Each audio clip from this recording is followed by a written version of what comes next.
Hey guys, this is Kevin Pena. No, I'm not looking to fight anybody, but oh my God, OMG, did you see the fights last night offered by Showtime? Incredible fights. It was a great night of boxing. If you're a boxing fan like myself, you just sat back and just enjoyed every bit of it.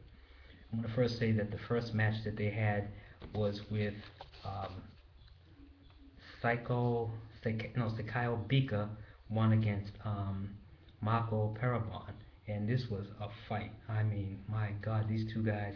I thought they were going to knock each other out simultaneously. That's how much action that was produced in this fight. They were just swinging haymaker after haymaker, bomb after bomb. They were just killing each other, connecting.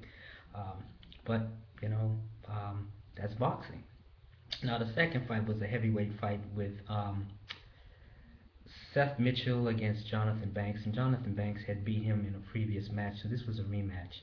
And probably around the fourth round, I think, or first to the fourth round, there was some good action. But then after that, it just really turned into a classic heavyweight fight where it just became kind of dull.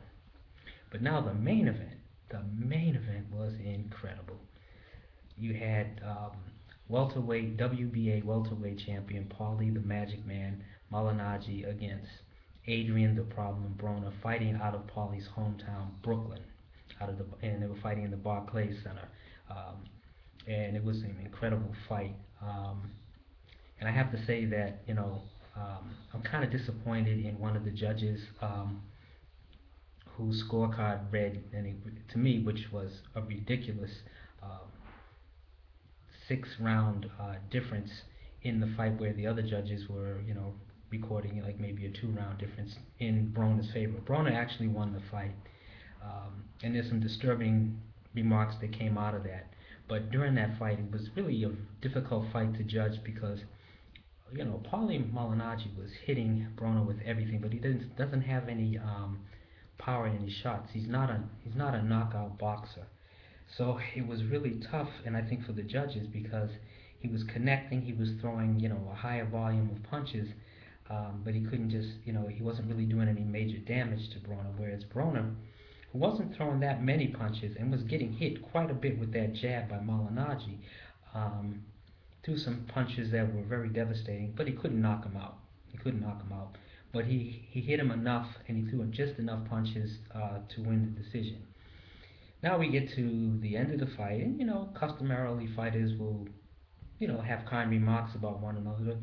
Um, Broner didn't seem to be too concerned with that. He was asked about the fight, and he never hurt me. He had never hurt me. Negative is negative is negative. He never hit me with anything. So he wasn't giving Malignaggi any credit for anything really.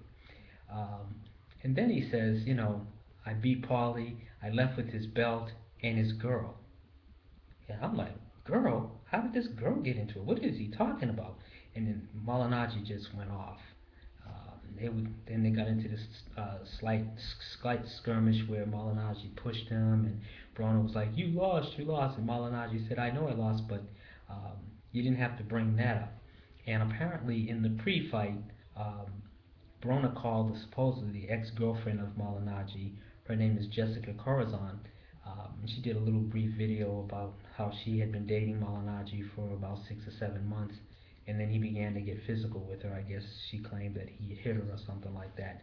So there was some drama in the fight, but overall it was a great night of boxing.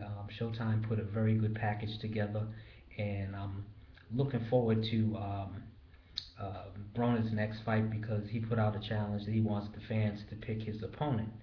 Um, and I think his callousness or disrespect towards Paulie Malignaggi is maybe a ploy to get more people to come out to his next fights, because most people want to see him lose now because they figure that he's just really being classless.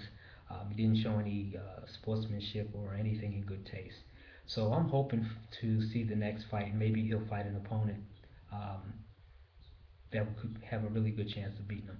Until next time, this is Kevin DePina. Have a great day.